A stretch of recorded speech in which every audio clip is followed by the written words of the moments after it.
താരപ്പകിട്ടിലേക്ക് സ്വാഗതം. ഈ ഓണക്കാലത്തെ വരവേൽക്കാൻ ഒരുപാട് വിശേഷങ്ങളുമായി നമ്മളോടൊപ്പം നമ്മുടെ പ്രിയപ്പെട്ട സിംഗർ സിത്താരയാണ്. ഹായ് സിത്താരക്കുട്ടി. ഹലോ ചേച്ചി.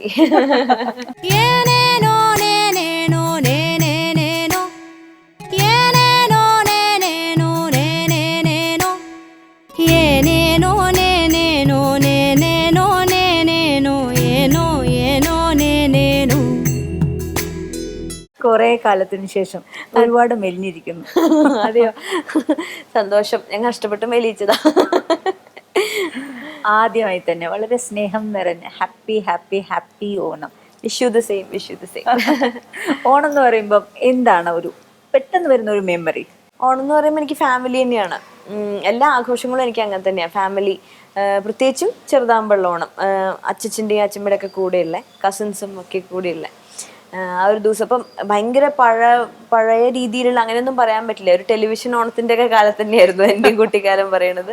അപ്പം അന്നത്തെ ബഹളങ്ങളും, എനിക്ക് ഏറ്റവും ഓർമ്മ എന്ന് പറയുന്നത് ഓണം തീരാറാവുമ്പോഴൊരു സമയമുണ്ടല്ലോ, ഭയങ്കര വിഷമാണ്. നമ്മൾ ഇത്രയും ദിവസം കാത്തിരുന്നുണ്ടാവണ ഭയങ്കര ഒരു കൂട്ടിലായിരിക്കും ഈ അത്തത്തിന്റെ ദിവസങ്ങളിലൊക്കെ തന്നെ. എന്നിട്ട് ഓണം അങ്ങ് വന്ന് ഉച്ചക്കത്തെ ഭക്ഷണം കഴിച്ച് വൈകിട്ടത്തെ കുറച്ച് ഓണം പരിപാടികളൊക്കെ ടി വിയിൽ കാണുന്നതോടുകൂടി ആ ദിവസം അങ്ങോട്ട് തീരില്ല. അത് ഭയങ്കര വിഷമാണ്. അത് കഴിഞ്ഞ് റിലേറ്റീവ്സും ഒക്കെ പോകുമ്പോ അതിനേക്കാൾ വിഷമാണ്. അത് ഓണം പെട്ടെന്ന് പോയെന്ന് തോന്നുന്നു ശരിക്കും. കോഴിക്കോടൊക്കെ എങ്ങനെയാണ് ഇപ്പൊ എന്ന് വെച്ചാൽ? എനിക്ക് തോന്നുന്നു ഒരു സെലിബ്രിറ്റി ഓണമാണ് സിത്താരയുടെ. മിക്കവാറും സ്റ്റേജ് ഷോയും ടി വിയിലും ഒക്കെ ആയിരിക്കും. ബട്ട് ഒരു കോഴിക്കോട്ടത്തെ ഓണം എന്ന് പറയുമ്പോ എങ്ങനെയായിരിക്കും? ശരിക്കും എൻ്റെ വീട് എന്ന് പറയുന്നത് തറവാടൊക്കെ ഉള്ളത് മലപ്പുറം ജില്ലയിലാണ്. അപ്പം ഓണത്തിന്റെ ആഘോഷങ്ങൾ കൂടുതലും ഉള്ളത് സത്യത്തിൽ ഈ തെക്കൻ ജില്ലകളിലാണെന്ന് തോന്നുന്നു. അവിടേക്ക് വിഷുവിനാണ് കുറേ കൂടി ആഘോഷം. പക്ഷെ ഇതേമാതിരി തന്നെ പൂക്കളിടുക, ഓണത്തിന്റെ ഒരു ഫീലിംഗ് എന്ന് പറയുന്നത് ശരിക്കും ആ പ്രകൃതിയിൽ തന്നെ കാണാൻ തോന്നുന്നു അല്ലേ ചേച്ചി? മഴയൊക്കെ അങ്ങോട്ട് മാറി ഒരു പ്രത്യേക വെയിലൊക്കെ വന്ന് ഒരു വെളിച്ചുണ്ടാവും. ഒരു പിന്നെ ഒരു തിരക്ക്. അതെ അതെ. ഞങ്ങളുടെ തറവാടിന്റെ വീടിന്റെ തൊടിയിലേക്ക് നോക്കിയാലും നിറയെ ആ സമയത്ത് മാത്രം ഉണ്ടാവുന്ന തരം വയലറ്റ് പൂക്കളുണ്ട്. ഞാൻ പറയുന്നത് അത്തത്തിന് നമ്മൾ അതിങ്ങനെ അത് നീളത്തിൽ എടുത്തിടും. അതെ. അപ്പൊ ആ പൂക്കൾ മാത്രം നിറയെ നോക്കിയത് കാണാനില്ല. സ്ഥലമില്ല. അതാണ് ഒക്കെ അവിടെയൊക്കെ കെട്ടിടങ്ങളായില്ലേ. അപ്പം അങ്ങനെ നാട്ടിൻപുറത്തോട്ടും എനിക്ക് തോന്നുന്നു അതില്ല. ഇല്ല, കൊറേയൊക്കെ എല്ലായിടത്തും മാറി. ഇപ്പം എല്ലാ സ്ഥലത്തും ഓണത്തിന് ഒരു ഭയങ്കര യൂണിഫോം ആയിട്ടുള്ള ആഘോഷ രീതികളായി മാറിയിട്ടുണ്ട്. പിന്നെ സാധാരണമായിട്ട് ബഹളങ്ങള്, വീട്ടില് ഭക്ഷണം ഉണ്ടാക്കുക, അങ്ങനെയൊക്കെ തന്നെയായിരുന്നു. ഒറ്റയ്ക്ക് ഒരു ഓണസദ്യ ഒരുക്കാൻ പറഞ്ഞാൽ അറിയോ? കുക്കിംഗ് എന്തെങ്കിലും? അറിയാം. മെഡിക്കി. അപ്പൊ സജീഷ് പട്ടിണി കിടക്കില്ല? ഇല്ല. ഭക്ഷണം ഉണ്ടാക്കണത് ഒരു ജോലി എന്നുള്ള മാതിരി തോന്നിയിട്ടില്ല. എനിക്ക് ഇഷ്ടമാണ്. എൻജോയ്. അപ്പൊ എപ്പോ പഠിച്ചു സിത്താര ഇതിനിടയ്ക്ക്? എന്ന് വെച്ചാൽ സിത്താര എപ്പോഴും പാട്ട് പഠിക്കലും ട്രാവലിംഗും ഒക്കെ ആയിട്ട് തിരക്കിലാണ്. അപ്പൊ ഇതിനിടയ്ക്ക് എവിടെ കുക്കിങ്ങിനൊക്കെ? കുക്ക് ചെയ്തിട്ട് എനിക്ക് അങ്ങനെ പരിചയം. അമ്മ നല്ല കുക്കാണ്, മസ്സലായിട്ട് ഭക്ഷണം ഉണ്ടാക്കും. അപ്പൊ അമ്മയുടെ കൂടെ നിന്നിട്ട് തന്നെ എനിക്കങ്ങനെ കണ്ടു പരിചയമുണ്ട്. കുറച്ചൊക്കെ ചെയ്ത് പരിചയമുണ്ട്. പിന്നെ എനിക്ക് സത്യത്തില് ഇങ്ങനെ ഈ തിരക്കൊക്കെ കഴിഞ്ഞു വന്നാല് എന്തെങ്കിലുമൊക്കെ ഭക്ഷണം ഉണ്ടാക്കണം സത്യത്തിൽ ഇഷ്ടമാണ്. കുറച്ചൊന്ന് റിലാക്സ്ഡ് ആവാൻ വേണ്ടിയിട്ട് ഉണ്ടാക്കാറുണ്ട്. അതൊരു ജോലി പോലെ ചെയ്യുമ്പോഴാണ് കുറച്ച് ക്ഷീണിക്കുക. സമയത്തിന്റെ പറഞ്ഞത് ശരിയാണ് ചേച്ചി. കാരണം നമ്മൾ ഭക്ഷണത്തിന്റെ കഴിക്കേണ്ട സമയത്തേക്ക് ഉണ്ടാക്കണമല്ലോ. അപ്പൊ അതിന് ചിലപ്പോൾ നടന്നൊന്നും വരില്ല. അല്ലാണ്ട് ഒഴിവൊക്കെ കിട്ടുമ്പോൾ ഞാൻ ഉണ്ടാക്കി നോക്കും. പുതിയ സാധനങ്ങളൊക്കെ ചെയ്ത് നോക്കാനൊക്കെ ഇഷ്ടമാണ്. മാസ്റ്റർ പീസ് എന്ന് പറഞ്ഞാൽ എന്താണ്? മാസ്റ്റർ പീസ് എന്ന് പറഞ്ഞിട്ടുണ്ടെങ്കിൽ നോൺ വെജ് നന്നായി ഉണ്ടാക്കും. പിന്നെ പുളിശ്ശേരി, സാമ്പാറൊക്കെ ഉണ്ടാക്കും. മിടുക്കിയാണ്. കോഴിക്കോട് കഴിഞ്ഞ് ആലുവയിൽ വന്നപ്പം ഉള്ള ഒരു ഓണം എന്ന് പറയാൻ എനിക്കിതൊരു മൂന്നാമത്തെ ഓണമായില്ലേ സിത്താരയുടെ? എറണാകുളത്ത് വന്നിട്ട് ഇപ്പൊ ഒരു 5ാമത്തെ ഓണമായി. ഓ ശരി. ആലുവയിലേക്ക് വന്നപ്പോഴേക്കും ചേച്ചി മുമ്പ് പറഞ്ഞ മാതിരി കുറേ കൂടിയൊക്കെ നമ്മുടെ പ്രോഗ്രാംസ് ഒക്കെ ആയിട്ട് ബന്ധപ്പെട്ടതായി. ആ ദിവസങ്ങളിലാണെങ്കിലും എന്തെങ്കിലും പ്രോഗ്രാംസ് ഉണ്ടായിരിക്കും. കഴിയുന്നതും ഉച്ചയ്ക്കത്തെ ഊണൊക്കെ വീട്ടിൽ നിന്ന് കഴിക്കാൻ നോക്കും. നമുക്കൊരു ഓണം ഫീല് കൊടുത്തൊരു പാട്ടായാലും ഓണപ്പാട്ട് ഉറപ്പായിട്ടും. ഓണവില്ലിൻ താളവും കൊണ്ടിതിലേ പോരുമിൻ കരിവണ്ടേ നീരാടാൻ നീയും കൂടെ വാ.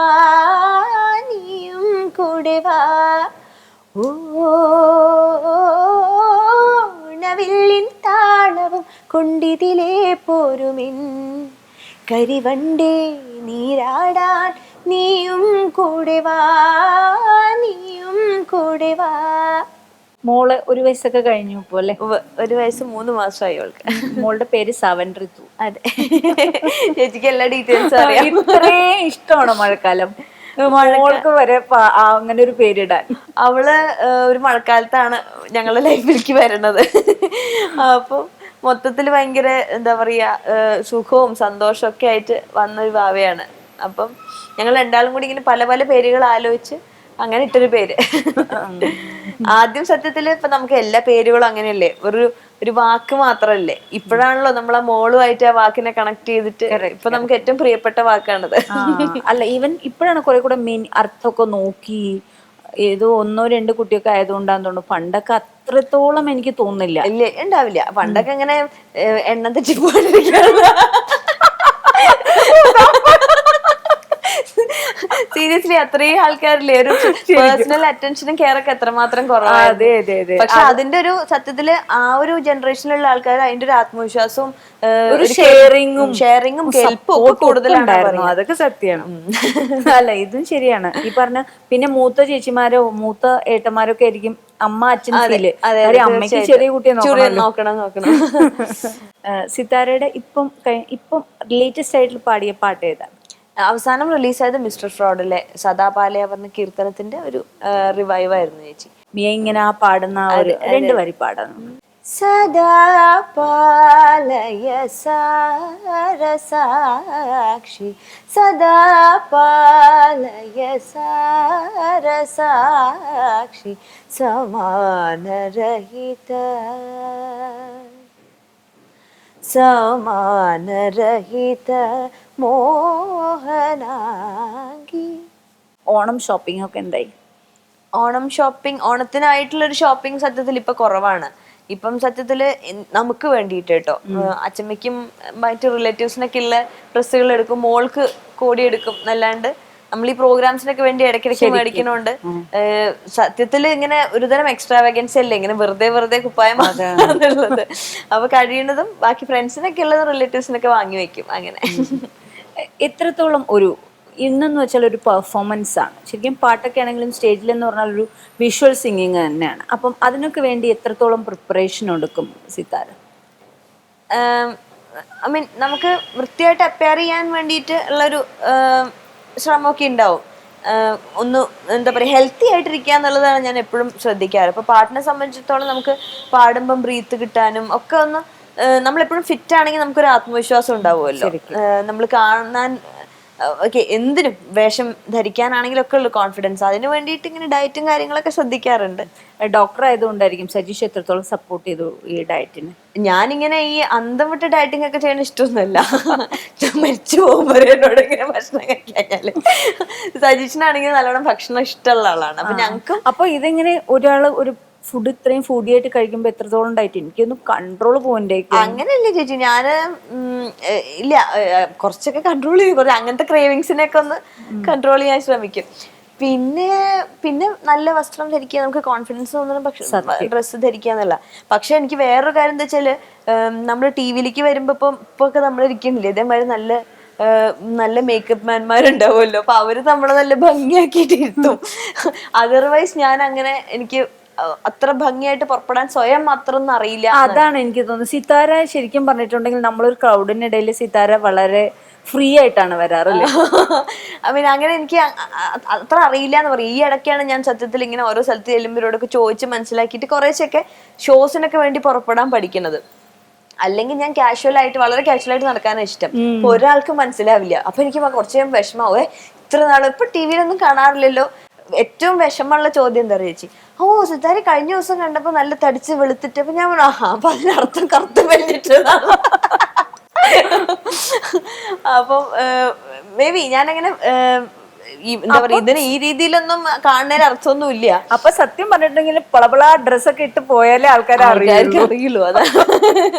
ഒത്തിരി ട്രാവൽ ചെയ്യാറുണ്ട് ഞാൻ. എപ്പോഴും ഫേസ്ബുക്കില് ഓരോ സ്പോട്ടിലെയും ഫോട്ടോ കാണാറുണ്ട്. അപ്പം ആൾക്കാരൊക്കെ വന്ന് എങ്ങനെയാ അപ്രോച്ച് ചെയ്യാറ്? ആ പാട്ട് ഇഷ്ട ഏനുണ്ടോടി പറയാറുണ്ട് ചേച്ചി.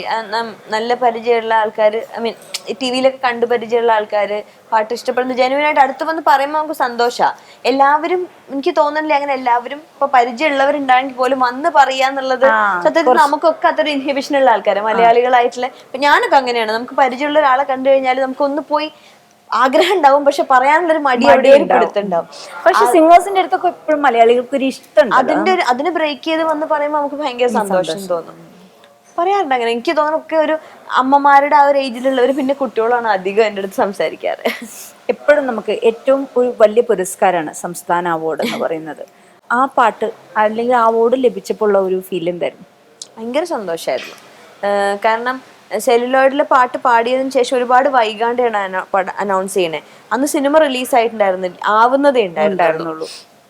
അപ്പം തീർച്ചയായിട്ടും ഭയങ്കര സന്തോഷം തോന്നി. അപ്പൊ പാട്ട് വന്ന് ആളുകൾക്ക് അത് ഇഷ്ടമായി. ഓഫ്കോഴ്സ് ജയേന്ദ്രൻ സാർ ആ പാട്ട് പാടാൻ വിളിച്ച പാട്ട് കേട്ടപ്പോൾ തന്നെ എനിക്ക് പാട്ടിനെ കുറിച്ച് നമുക്കൊന്നും പറയാനില്ലല്ലോ, അത്ര മനോഹരമായിട്ടുള്ള പാട്ടാണ്. അത് പാടാൻ അവസരം കിട്ടിയത് ഒരു ഭാഗ്യമാണ് സത്യത്തില്. അതിനുശേഷം ആളുകൾക്ക് ഇഷ്ടമായി എന്ന് പറഞ്ഞു. പ്രത്യേകിച്ച് എല്ലാ ഏജ് ഗ്രൂപ്പിലുള്ളവർക്കും ഇഷ്ടമായിരുന്നു ആ പാട്ട്. അപ്പൊ തന്നെ ഒരു അവാർഡും കൂടി കിട്ടിയപ്പം മധുരമായി. ആ മധുരം നമുക്കിപ്പോ പാട്ട് പാടി ആസ്വദിക്കാം, ഷെയർ ചെയ്യാം.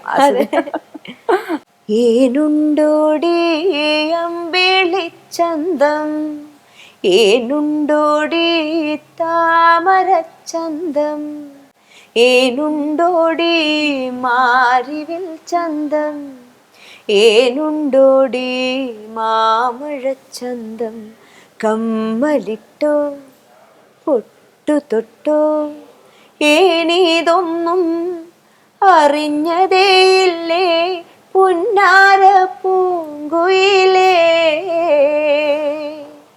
ഏനുണ്ടോടി ഏനുണ്ടോടി അമ്പിളിച്ചന്തം. നമ്മൾ ആ സിനിമയിലെ ആ പിക്ചറൈസേഷൻ ഇങ്ങനെ ഓർത്തു പോയി പാട്ട് പാടുന്ന പോലെ. ഇതിനിടയ്ക്ക് കേട്ടു സിതാര ഒരു ബാൻഡൊക്കെ തുടങ്ങി, ഒരു ഫീമെയിൽ ഓറിയന്റഡ്. നമ്മളെപ്പോഴും സിനിമയിലൊക്കെ പറയാം ഫീമെയിൽ ഓറിയന്റഡ് ആയിട്ടുള്ള ഒരു സിനിമ കുറഞ്ഞു, തീം കുറഞ്ഞു എന്നൊക്കെ. പക്ഷെ ഇതൊരു ഫീമെയിൽ ഓറിയന്റഡ് ആയിട്ടുള്ള പാട്ടുകൾക്കൊക്കെ വെച്ചാണ്. പക്ഷെ ഈസ്ട്രജ എന്നാണല്ലേ പേര്, പക്ഷെ കൂട്ടി വായിച്ചാൽ ഈസ്റ്റ് രാഗ എന്ന് തോന്നും. ഒരുപാട് അർത്ഥങ്ങളുണ്ട്. അത് അങ്ങനെ ആലോചിച്ച് വന്നപ്പം soulful she songs from the east എന്നാണ് അതിൻ്റെ ഒരു സബ്ലൈൻ എഴുതിയേക്കണേ. അപ്പം നമ്മളുടെ ഇവിടുത്തെ പാട്ടുകൾ തന്നെയാണ്, ഈ പൗരസ്ത്യ ബാക്ക്ഗ്രൗണ്ടുള്ള അങ്ങനത്തെ പാട്ടുകൾ തന്നെയാണ് ചൂസ് ചെയ്തേക്കണേ. അത് തന്നെയാണ് ചേച്ചി പറഞ്ഞ പോലെ ഈസ്റ്റ് രാഗ, എന്നാൽ ഫെമിനിൻ കോണ്ടെക്സ്റ്റ് ആയതുകൊണ്ട് ഈസ്ട്രജ, അങ്ങനെ ഒരു പേര് ആണ് വന്നത്. എത്രയോ നാളുകളായിട്ട് എൻ്റെ കൂടെ വർക്ക് ചെയ്തിട്ടുള്ള മ്യൂസിഷ്യൻസ് തന്നെയാണ് ഇപ്പോഴും വർക്ക് ചെയ്യുന്നത്. നമ്പർ ഓഫ് മ്യൂസിഷ്യൻസ് ആ 8 എന്നുള്ള കൗണ്ടിലും ആ ഇൻസ്ട്രുമെന്റ്സും അങ്ങനെ തന്നെ സ്റ്റേ ചെയ്യാറുണ്ട്. പക്ഷെ ചില സമയത്ത് അവരുടെ തിരക്കുകൾക്ക് അനുസരിച്ചിട്ട് ആളുകൾ ഇടയ്ക്ക് മാറാറുണ്ട്. വോക്കൽസ് ഞാനാ ചെയ്യുന്നത്. ഇങ്ങനെ സ്ത്രീകളുടെ ശബ്ദത്തിൽ റെക്കോർഡ് ചെയ്യപ്പെട്ട പാട്ടുകളും അതേപോലെ തന്നെ ഫെമിനിൻ കോണ്ടെക്സ്റ്റ് ഉള്ള ചില ഫോക്ക് സോങ്സ് ഒക്കെ ഉണ്ടാവുമല്ലോ ചേച്ചി, അപ്പൊ അതൊക്കെ കൂടി എടുത്തിട്ട് ഒന്ന് കണ്ടംപറൈസ് ചെയ്ത് അവതരിപ്പിക്കുക. അങ്ങനെ ചെയ്ത കണ്ടംപറൈസ് ചെയ്ത ഒരു ഫോക്ക് സോങ് എന്ന് പറയുന്നത് ഒരു 2 വരി. അത് ഞാൻ സത്യത്തില് അത് ചായില്യം എന്ന് പറഞ്ഞ കഴിഞ്ഞ സംസ്ഥാന അവാർഡുകളിലൊക്കെ മനോജ് ഖാനയുടെ സിനിമയ്ക്ക് വേണ്ടിയിട്ട് അതിൽ പെൺ തെയ്യത്തിനെ കുറിച്ചിട്ടായിരുന്നു, സ്ത്രീകൾ കെട്ടിയാടുന്ന തെയ്യത്തിനെ കുറിച്ചായിരുന്നു അതിന്റെ തീം. അതിന്റെ ഒരു തോറ്റത്തിനോട് സമാന ഒരു പാട്ട് എനിക്ക് പാടാൻ പറ്റിയിരുന്നു. അതിന് ഞങ്ങൾ സത്യത്തിൽ ഈ ബാൻഡിന്റെ പെർഫോമൻസിന് വേണ്ടി ഉപയോഗിച്ചു. അമ്പിളിപ്പൂവുകൾ കണ്ടില്ല കേട്ടില്ല, കമ്പിളിക്കാർ മുകിൽ വന്നില്ല പേരില്ല, കാഞ്ഞങ്ങാട്ടേക്കല്ല കാനത്തൂരെ